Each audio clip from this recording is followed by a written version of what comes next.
She's been the mayor of Utica since 1987. Today, we're talking to Jackie Noonan.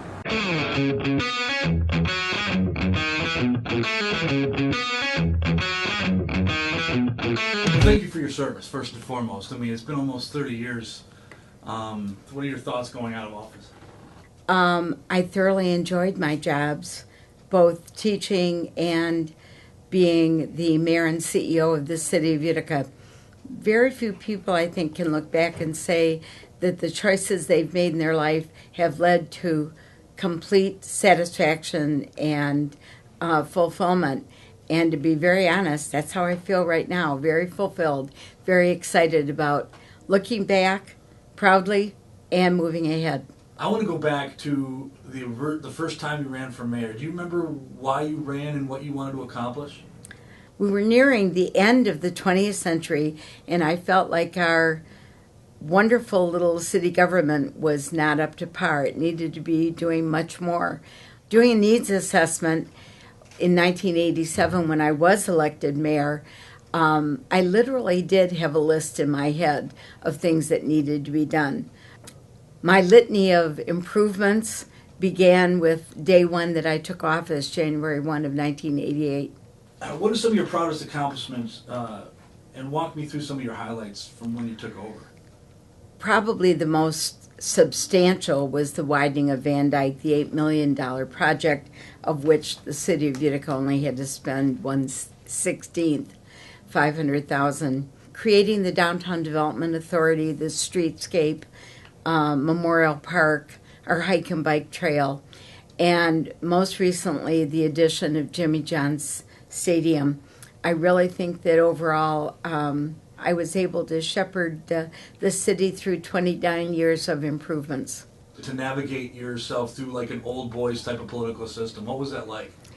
Actually, I was the first woman mayor for the City of Utica, and now as we're approaching our 200th year, apparently that was an important benchmark. I recognize that almost every meeting I sat down at, whether it was the county, the state, with my neighboring communities, most did not have women as CEOs. There were two. Roseville and Sterling Heights did have lady mayors during my early years, but certainly it was something new for Utica. It seemed like the learning curve was pretty tough, but it also worked out that my degree served me well because I was extremely well prepared to launch most of the ideas that I came into office with. How have things changed since you first took office? I mean, I know that's kind of a broad question, but if you could give like maybe a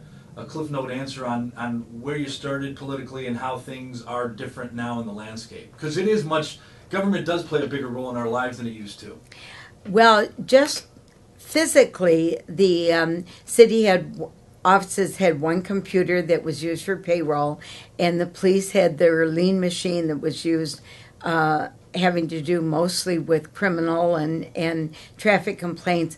But we moved forward and computerized all departments, televised council meetings, and really wanted to draw the public into its role because, after all, the first three words of the U.S. Constitution are "we the people." Government is of, for, and by the people. Gee, I think somebody important said that once. The city needed to be shepherded forward to find itself, to fulfill its role in Macomb County, and to be as active in moving the city forward to meet the needs of all its citizens and businesses and the transient population. After all, we're at Hall and Van Dyke. M59 and Van Dyke are two major roadways in southeastern Michigan. And I really felt that Utica deserved to be a destination, a place that met the needs of its citizens, and yet a walkable, lovable place to live, work, and play. What if you were doing one more term? What would you look to accomplish? What do you think are the next hurdles that Utica's facing in the next 4 years? My hope would be that we would work with the state of Michigan to better fund local government. for my 29 years in office, unfortunately, at least 25 of those, state of Michigan, in my humble opinion, has shortchanged local government in its revenue sharing. And that would have been one of my focal points, is that we would work with the governor and the state legislature to restore the funding that local government deserves under the Headley Amendment. I think that improving our water and sewer, definite needs that in a government, nothing ever remains static. It is not something you can lean back and say we're finished. There are always roads to improve, programs to offer, and citizens and businesses with needs. And I would have hoped, had I stayed in office, that we would have been open to listening, acting, and fulfilling the wishes of our public. What can be done so that local government does get their fair share? To quote Tip O'Neill, the longtime Massachusetts House member, all politics are local. It is absolutely essential that the symbiotic relationship of local government and the state government works. And it only works if the people in charge, like the new mayor, understands the system, understands there's a major flaw, and works in a concerted effort to make change. Change doesn't happen in democracy without majority rule and large segments of the population recognizing that there is a problem. The fiscal broken system that we have in Michigan of funding local government, that is counties, cities, villages, and townships, needs to be fixed. And the new mayor has to recognize that, use every resource that's available, understand the laws, and work with their cohort to make change. It has to happen. When you look back, now that you're looking back, what do you think your legacy will be as mayor of Utica? Improving the quality of life, because overall I figured out as an adult that the quality of life is what attracts people to certain areas, because in modern day 21st century you can work and live anywhere, but the quality of your immediate environment is really what matters. And I think if I've helped improve the quality of life and brought people together as opposed to dividing them, then I'll be happy. I'll be glad that I served. What was it like during this campaign season, not being a candidate? Was it different? Was it weird? It did feel different, but that's okay. Like it says in the Bible, there's a season for everything. And this was a good time for me to remove myself from the political landscape and spend more time with my husband. So I really didn't give it much thought. What advice do you have for the mayor-elect coming in? The learning curve is very steep, and that as a public servant, part of your job is to always remain extremely well informed. You have to know the people you work with, the public you serve, the networking of communities around us. You have to get to know the 2 senators, the House members from your district, the county level officials. This is not an isolated silo. It is an ongoing education. The Regional Planning Organization, Michigan Municipal League, the school system, all of the organizations that help an individual city, village, or township government are there. You need to access them, use them, inform yourself. The better and harder you work, the more productive you will be.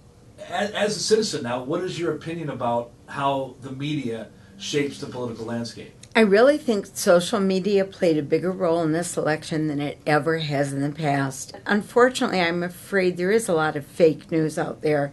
A lot of people swallowed a lot of stuff on both sides without having being really grounded in fact. On the other hand, there's no question, talking heads on the television screen, people, reporters on the street, there's a concerted effort to shape and deliver the news that gets the highest ratings. I'm not sure how to correct that. I prize freedom of the press and freedom of speech so highly. I'm a history buff, so I like to look at where we've been, because I truly believe you have to understand where you've been in order to understand where you're going, and I see that completely lacking in today's world. What are you going to do now that you're not mayor? You have no responsibility. What are you going to do with all your time? I know that Jerry and I will find lots of fun stuff to do, day trips, field trips, and you'll probably see us walking in the neighborhood a lot. I know you're going to have several chances to say goodbye to the residents of Utica, but is there anything you'd like to say to them as you say you served these last couple of months? I had just finished writing my article in our city newsletter, and one of the things I said was it's been an honor and a privilege to work for and with the public in Utica. Nothing could be closer to my heart than having been able to make a difference, and I think that's my theme song. You can make a difference. You just have to get up and try.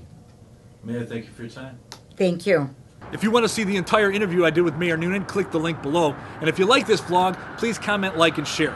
If you want to make sure you see future vlogs, subscribe to my YouTube channel. And as always, you can see more of my work at ronrobinsonstudios.com. Until next time.